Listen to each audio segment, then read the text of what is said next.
सभी प्यारे बच्चों को गुड मॉर्निंग। आपका अपना यूट्यूब चैनल एलकेएम मीना पे सभी का स्वागत है। आज की वर्कशीट हमारी शिक्षा निदेशालय राष्ट्रीय राजधानी क्षेत्र दिल्ली की और विषय हमारा हिंदी। और आज के पाठ का जो टॉपिक है वो हमारे कबीर की साखियाँ और ये कक्षा 8 के बच्चों के लिए। यहाँ पे सभी बच्चे अपना नाम लिखेंगे और यहाँ पे अपने कक्षा अध्यापक का नाम लिखेंगे। और आज की तारीख बेटा हमारी 12/11/2020। ठीक है बेटा। तो बच्चों आज हम कबीरदास की साखियों को पढ़ेंगे।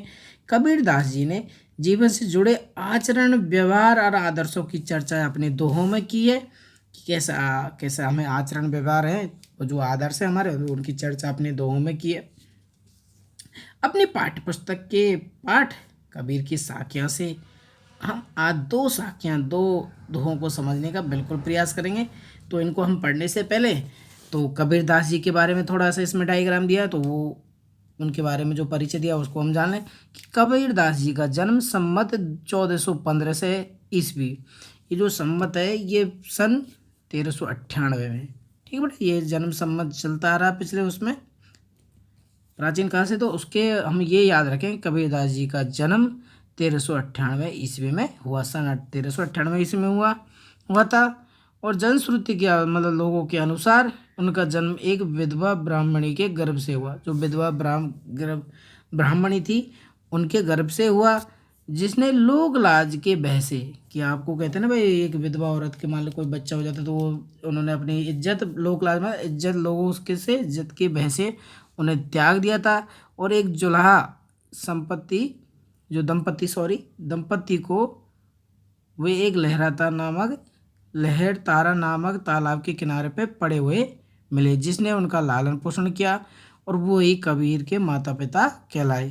इनके माता पिता थे नीमा और नीरू। ठीक है, तो कबीर की मृत्यु 120 वर्ष की आयु, मतलब इतने साल उन्होंने अपने जीवन हुई। और इनकी जो मृत्यु हुई थी उसका नाम था मगहर में। ठीक है बट उस शहर का नाम क्या था? मगहर।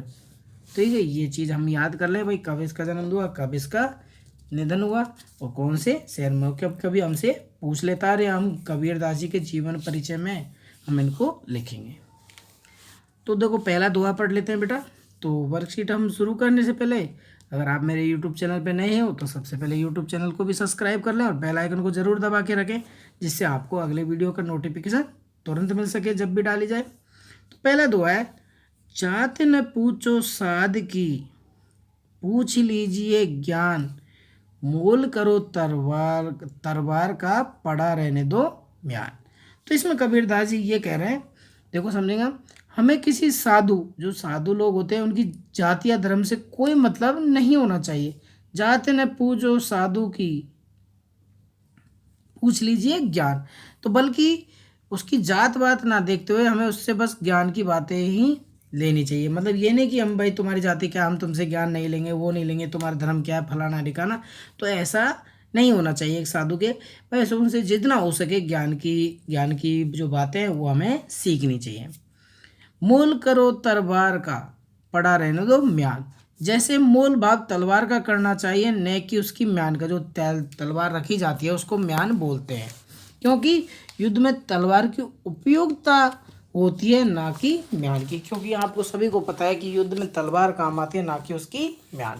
तो आप समझ गए इस दोहे से, मतलब कि यही पूछ रहा है कि हमें आपस में जाति भेदभाव ना करते हुए, कि जिससे भी जो भी ज्ञान की बातें हमें सीखने को मिल रही हैं तो उससे हमें सिर्फ ज्ञान की बातें ही लेनी चाहिए, मोल भाव हमें कोई नहीं करना चाहिए। ओके, तो देखो ये हमारा दूसरा दुआ देखेंगे इसमें। आवत गारी एक की, उलट होई अनेक, उलटते होई अनेक, कही कबीर नहीं उलटिए वही एक का एक। तो इसका बेटा भावार्थ ये है, यदि आपको कोई गाली दे तो उससे उलटना नहीं चाहिए, मतलब उससे लड़ना भिड़ना नहीं चाहिए। उलटने से वह अनेक में बदल जाती है। तो आप देखते हैं कि किसी से हम बहसबाजी जब कर लेते हैं कि चलो कोई आपको गाली दे रहा है, कोई बात नहीं, हम छोटे बाप के बन जाते हैं, कोई बात नहीं। अगर हम उनसे झगड़ा करने बैठ गए तो आपको पता है अनेक समस्याएं हमारे खड़ी हो जाती हैं। यदि किसी की गाली आप स्वीकार नहीं करेंगे तो आप स्वयं ही गाली देने के पास रह जाएगी। अब जैसे आपको पता है कि कोई गाली दे रहा है, कोई हमें भला बुरा कह रहा है, अरे कहने दो, भौंकने वाला भौंकता रहे, क्योंकि जो भौंकता है वो कभी काटता नहीं है। आप लोगों ने देखा जो गली में कुत्ता भौंकता है वो काटता भी नहीं है। तो कोई बात नहीं, हम छोटा बन के हम बेटा हमेशा ऊपर जाएंगे, लेकिन ये नहीं कि हम किसी से लड़ बैठ झगड़ के, तो फिर उसमें हमें फ़र्क क्या रह गया। तो ये चीज़ें कबीरदास जी ने दोहे के माध्यम से हमें अच्छी तरह से, ये कोई आपसे बुरी बातें कहता है तो चुपचाप सुन लेने में ही भलाई है, क्योंकि बहस को बढ़ाने से मन का कलेश बढ़ता है। क्योंकि बहस को बढ़ाने से क्या बढ़ता है, अब आप किसी से झगड़ा आलू करते हो, फिर उसके भी टेंशन, हमारे भी टेंशन, आगे क्या, और हम बड़े बाप के बंदे तो लड़ाई भी। जब हम घर परिवार के ऊपर आते तो घर परिवार में भी कलेश हमारे हो जाता है। तो बेटा मेरा तो यही कहना है कि जो कबीरदास जी ने दोनों दोहों के माध्यम से समझाया, उन्होंने बहुत ही अच्छी बात कम शब्दों में आप सभी को बताई है कि कुछ नहीं रखा लड़ाई झगड़े में, जितना हो सके हमें शांति होके और नीचा होके, मतलब ज़्यादा बड़ा बनना भी नहीं चाहिए। और मान लो कि कोई हमसे आप चला के लड़ता झगड़ता है तो उससे दूर रहने का ही प्रयास करें। इससे आपका भी हित होगा और आपके घर कलेश का भी, घर परिवार में भी हित रहेगा।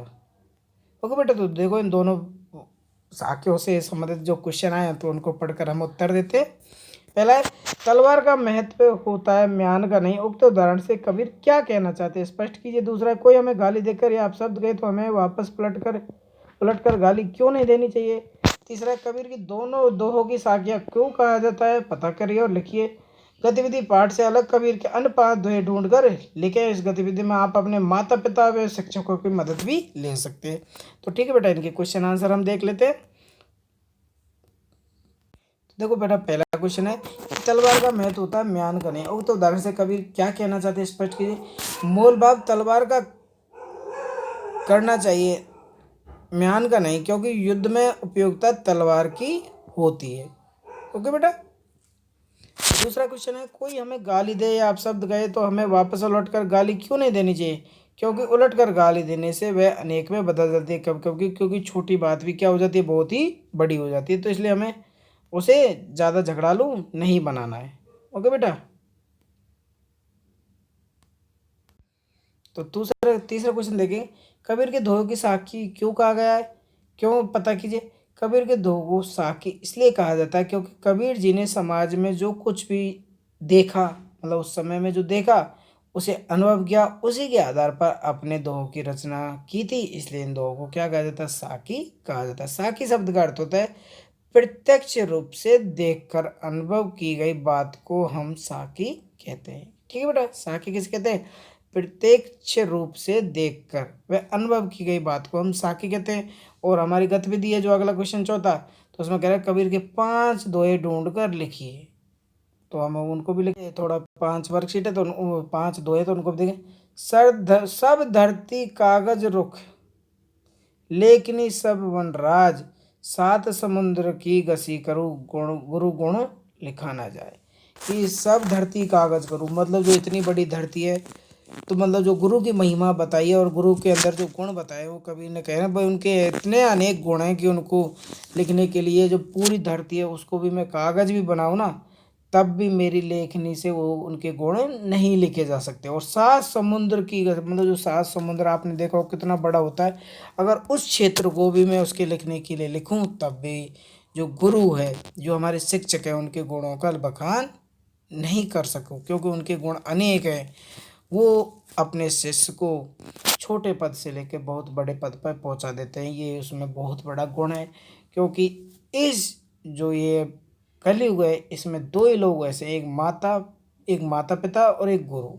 गुरु हमेशा चाहता है कि हमारा जो बच्चा है, हमारा जो चेला है, वो हमसे ऊपर प्रगति करे और एक ऊंचे पद पे जाए। ठीक है बेटा। अब दूसरा है, देखो, बड़ा भया तो क्या भया, जैसे पेड़ खजूर, पंछी को छाया नहीं, फल लागी अति दूर। जो बड़ा भया, तो देखो आपने खजूर का पेड़ देखा होगा, इतना बड़ा बढ़ जाता है लेकिन किसी पक्षी को छाया नहीं देता। जैसे एक पीपल का पेड़ है, नीम का पेड़ है, आपने देखा होगा, तो ये सारे पक्षी को क्या देते हैं, छाया। तो हम इसमें यही समझा रहे हैं कि इतना भी बड़ा मत बनो कि किसी गरीब को आपकी मदद ना कर सको, और किसी गरीब को बिल्कुल छाया की। अब ये नहीं कि आप इतने बड़े बन गए कि गरीब लोगों को बिल्कुल ध्यान ही नहीं दे रहे, तो बेटा ऐसा भी हमें स्वार्थी नहीं होना चाहिए। तो इस दोहे के माध्यम से यही समझा रहा है कि हमें जितना हो सके समाज में मिलजुल कर साथ रह के काम करना चाहिए, ना कि हमें बड़ा छोटे का भेदभाव करना चाहिए। क्योंकि हम सब आपस में मदद करेंगे तो ही हम सबका नज़रों में अच्छे और अच्छे कार्य के लिए हमेशा उनके मन में बने रहेंगे। तीसरा है, बुरा जो देखन मैं चला बुरा न मिलिया कोई, जो मन देखा अपना मुझसे बुरा न कोई। अब देखो इसमें यही समझा रहा है तीसरे दोहे में कि हम किसी को मतलब कोई अच्छा खा रहा है, कुछ अच्छा पहन रहा है, तो उसे हम बुरा क्यों देखें, उसे हम बुरी नज़रों से क्यों देखें। इसमें यही कहना चाह रहा है कि बुरा जो देखन मैं चला बुरा न मिलिया कोई, जो मन देखा अपना मुझसे बुरा न कोई। वो यही कहना चाह रहा है कि जो मुझे जैसा भी मिला उसको मैं जैसे खुश हूँ तो मैंने उसको भी खुश रहने की नहीं प्रक्रिया, मतलब मैंने किसी आदमी में कोई बुराई नहीं देखता, मैं सबको अपना मान के हुए चलता हूँ। ठीक है बेटा। चलती चक्की देख के दिया कबीरा रोए, दो पाटन के बीच में साबुत बचाना कोई। तो भाई आपने देखा होगा जब चक्की हमारी चलती है तो उसमें जैसे अनाज के जो दाने होते हैं वो भी पिस कर क्या होता है, बिल्कुल चूर चूर हो जाते हैं। तो उसी प्रकार जो ये अमीर और गरीब लोगों के बीच में जो खाई है, तो इसको हमें बिल्कुल क्या करना है, बिल्कुल जो जो चक्की के पार्ट है तो उनके बिल्कुल बीच में जो खाई बनी हुई है तो इसको हमें मिटा देना है और बिल्कुल समान भाव से हमें समाज में स्तर बनाते हुए चलना है। ठीक है। अब ये नहीं कि हम अमीर हो गए तो भाई गरीब लोगों को देखते नहीं। तो आप सभी को पता है कि जो रावण है उसका भी अहंकार यहाँ पे नहीं बचा, तो हम तो क्या चीज़ है। तो इसलिए यही समझाना चाह रहा है कि कोई नहीं बचेगा इस दुनिया में, जितना हो सके हमें प्रेम भाव से चलना चाहिए। जहाँ दया तहाँ धर्म है, जहाँ लोभ वहाँ पाप है, जहाँ क्रोध है वहाँ जहाँ जहाँ क्रोध तहाँ ताल है, जहाँ क्षमा वहाँ आप है। तो कह रहे हैं कि जहाँ जब जैसे गरीब लोगों के प्रति हमने अगर दया दिखा दी तो वही हमारा क्या परम धर्म है। जहाँ हमारा लोभ लोभ लालच फंस गया तो वही हमें क्या है, हमारे पाप की ओर वो हमें ले जा रहा है। जहाँ क्रोध है वहाँ तहाँ काल है। तो इसमें ये करा है, अगर हम क्रोध करके आप सभी को पता है क्रोध करके हमारे मन की भी है जो शांति है वो भी हमारी छिन जाती है। तो यहाँ पे यही करा है कि हम जितना ज़्यादा क्रोध करेंगे हमारे काल को बढ़ावा हमें मिलेगा, कि हमें क्रोध बिल्कुल भी नहीं करना चाहिए। जहाँ क्षमा वहाँ, मतलब किसी ने गलती कर दी, मान लें आपने उसको क्षमा कर दिया, तो ये लगा लो कि आप बहुत बड़े महान आदमी हो, बहुत बड़े दयालु इंसान हो। ठीक है बेटा। तो ये 5 दोहे हैं, तो उनको हम अच्छे से करके कॉपी में और हिंदी की वर्कशीट को कॉपी को और अपने टीचर से चेक करवाएं। इस वीडियो के माध्यम से आपको ये वर्कशीट अच्छे से समझ में आती है तो अपने इस वीडियो को लाइक भी करें और चैनल को सब्सक्राइब करें। Thank you. आगे मिलेंगे अगली वीडियो के साथ। सभी बच्चे अपना ख्याल रखें बेटा, कोविड-19 महामारी चल रही है तो सभी बच्चे अपना अच्छे से ख्याल रखेंगे। Tata, bye bye, good night.